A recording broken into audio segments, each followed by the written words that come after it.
Welcome to Resource Review from here at the Science Museum in London. This is the ultimate guide to teaching resources available in the market today. What we do is test resources in the classroom. Now, these resources are written for a specific subject and a particular key stage. Today what we're looking at is primary numeracy at key stage 1. This week we use the resources at St Patrick's Primary School where Lisa Small is working with key stage 1 students. To add to this gruelling assessment, we have our own panel of experts, and that consists today of Adrienne Jones, a freelance education consultant, Ray Barker from the British Educational Suppliers Association, Adrian Fenton, Curriculum Support Manager for the Association of Science Education, and Kay Scoresby, a freelance education consultant. In today's programme, we test the following resources. To calculate CD-ROM from Too Simple Software, On the Mat from Beam Education, and Perfect Times written by Wendy Fortescue Hubbard. Now, will any of these resources be good enough to get the resource review recommendation? Let's find out later on in the programme. Now, in order to help you make up your mind about whether you give the recommendation, what will you decide is a good resource? I'd be looking for easy access for the teacher so that when they look at a resource they think this will enhance my teaching, because it needs to be something more creative, and then more importantly in the classroom that the children are motivated to use this, that they want to use it. It fires their imagination. Okay, thank you. Let's see how Lisa Small got on with these resources at St Patrick's Primary School. To calculate CD-ROM from Too Simple Software is suitable for teaching Key Stage 1 and Key Stage 2 numeracy. It includes spreadsheet and graphing tools, as well as 500 pieces of clip art. I'm going to tell you what our learning objective is going to be today. We are going to learn how to partition 2-digit numbers. The To-calculator is actually a enormous calculator, and you can use it to as a normal calculator, but it also will create graphs for you and pictograms, and you can download resources from the internet through it as well. We could use it to do our working out and then use it as a checking tool to see whether we've got the right answer or not, which they quite liked. It's nice for them to see they've got something right. 5, lots of 10, brilliant. Add 4. Shall we check if you're right? You ready? Equals 54, fantastic, well done, you were right, super. The children can actually come and use it themselves, which is always a plus. It's nice to use them as the teacher. Once they're in that role, they can take control of their own learning more.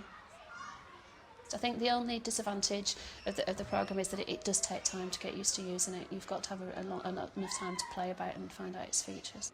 I definitely recommend it. It's very interactive, very bright, and it helps you challenge the children a little bit as well. Okay, Kay, that was To Calculate. What are your impressions? Well, it seemed to be quite easy, and the teacher talked about that as well. I mean, she managed to move the things around. I don't know that it added a lot more dimension than you would add to using a normal whiteboard, which I would reserve, opinion, because I don't think we've seen the full potential of that particular piece of software. Thanks for that. Adrienne, in your experience, something like this, how effective is it to help students understand what's being taught to them at this key stage? What it does, anything that simplifies the learning of maths and actually engages kids like that does is going to be good. The fact that it's based on a simple spreadsheet without the complexities of a normal spreadsheet is good. And that not only are children getting mathematical understanding from it, but they're also beginning to appreciate ICT skills. Okay. Let's go back to Lisa's class and see her working with a resource called On the Mat. On the Mat is a stand-up flipbook from Beam Education. It offers 36 activities which are designed for use as lesson starters and can consolidate and supplement your main teaching. One of the resources I used during my lesson today was On the Mat. It's actually produced by Beam. The resource is ideal for using in your mental and oral starter. Basically, it's a bank of activities. They're all very physical. The children really enjoy them. It's a lot of get up and go, so they really absorb in the objective. The book gives you a series of activities. There's no build-up. You have to pick and choose yourself which ones you want to use. Towards the back, though, to help you with that, there is a table which will show you which objectives you need to be covering and which activities will cover that particular objective. It'll probably help you through from year 1 up to year 3. There's a real range of ability within there. And it's going to be a game, and you need to use your knowledge of your 10 times table and your 5 times table, Daniel. Each activity is very clearly described. Tells you any objects you'll need to play the games, gives you ideas for extension, and will also tell you which areas of maths it's covering. The one I chose today was called Stand Up. The children are asked to find a value for their name, 10 points for a vowel or 5 points for a consonant, and then add them up, and then we see if we can find who has the most valuable name. When you've got your name, add up how many points you've got, and then write the total in a circle so we can see how many. You're cheating using your surname as well. Michelle's making her name longer by using 2 names. Right, can you add all those points together and tell me how you get all together? I was really quite impressed with the resource. Definitely will use it again. Like I say, it's very lively, and anything that can grab the children's attention is always a positive thing. Okay, Kay, what do you think of that resource then? I think the key thing to that one was that the teacher said that the children found it fun and that it enabled them to think of different strategies to get to the same answers. And I think that's really good. It's also a reasonably cheap resource that can be used time and time again. And it could be used in small groups as well as with the whole class. And I suppose that the difference is that this is not technology, so it's something that the teacher will maybe be more confident about. Okay, thank you. Ray, is that how you would see this particular resource being used? Yeah, it's very much a staff room resource, I think, isn't it? The school would buy one. It's full of bright ideas. Teachers always needed bright ideas. I think the idea of starters, which particularly teachers find difficult in terms of something that really gets kids going before they move into the rest of a literacy lesson, it sounds like something that all teachers could make good use in, because they can dip into, they can use it. It won't be used all the time, but it's there. It's a good resource. Okay.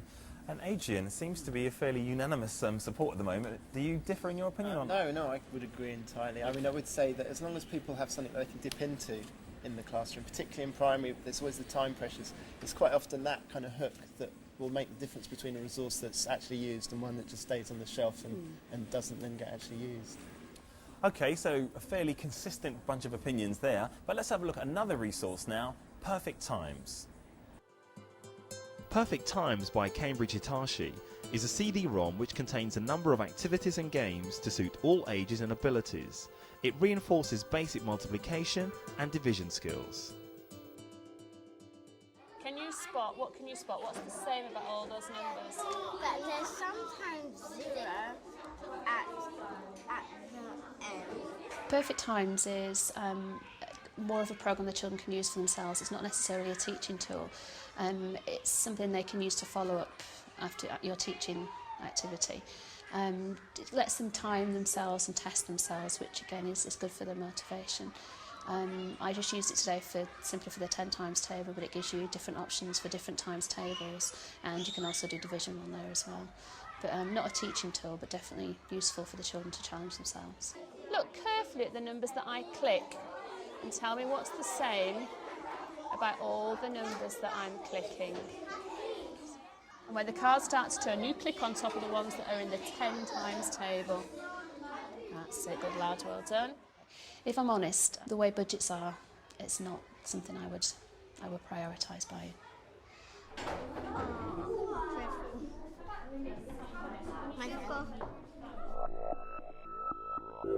What were your thoughts, Kay? The fact that the children can go away and do something independently, can look at something, can learn for themselves, and can interact with each other, I think is really, really good.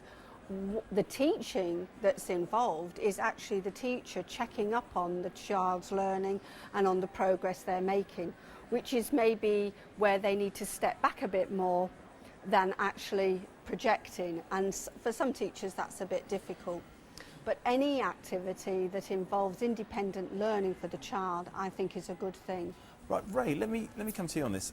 Is this a constant struggle then for teachers, this idea of cost and, do you recommend it, how useful will it be? Something all teachers will have to deal with, isn't it? It's a massively difficult problem for all schools, really, when they have restricted budgets. But a part of the work that BISA does is to look at how schools fit their resources into their school development plan. All resources should come from what the school needs to do for their kids. And that resource actually showed that to a certain extent because it was about personalised learning. It was about kids working by themselves. And you need resources for kids working by themselves. You need resources, different kinds of resources for teachers to teach. You need different kinds of resources for kids to sit around and do more practical things. I mean, there are lots of different learning styles and resources. There is not one resource, let's say, that does everything. So teachers need to buy lots of different things, but they have to make the choice according to, one, how much money they've got, which is always a challenge, but two, what their individual school aims to do, and three, their individual kids, and they know their learning resources. And teachers are actually best people to do that.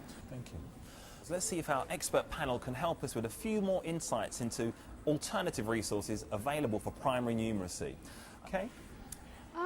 Some of the resources that are out there, like the ones that there are here in the Science Museum, to do with the little computers, they're called roamers or pixies, so that with young children, because we are talking about children aged 5 to 7, so that they can hands-on, and they have a little bit of power because they get to direct these little models to go forward. And there's such massive maths language that comes out of that, as well as all the concepts of measuring, directions, angles, those sorts of things. Okay. Adrienne? There's also material that is recommended by the Maths Association, so teachers can actually find reviews of different resources. There's an organisation called TEAM, which is Teachers Evaluating Educational Multimedia Materials. So teachers can also find more information about resources there. So I'd recommend all of those things. Okay, thanks very much indeed. Right, so there you have it. Let's just have a quick recap. The resources we looked at today were To Calculate, Perfect Times, and On the Mat. Kay, which, if any of these resources, do you think will be worthy of a resource review recommendation? I think they're all very good resources in their own right. They all have a purpose that they're there for. The On the Mat is a very good teacher resource. The Perfect Times is really good for children to learn on their own.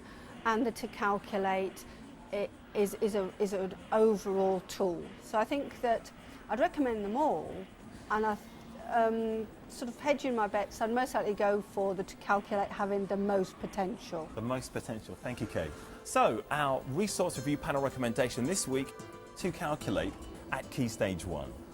Right, there's more information on all the resources that you've seen today available on our website, and that's at teachers.tv/resource review. And if you want to get in contact with us, you can email us, and that's resourcereview@teachers.tv. Thank you everyone for taking part. Thank you very much for joining us, and we'll see you next time. Goodbye.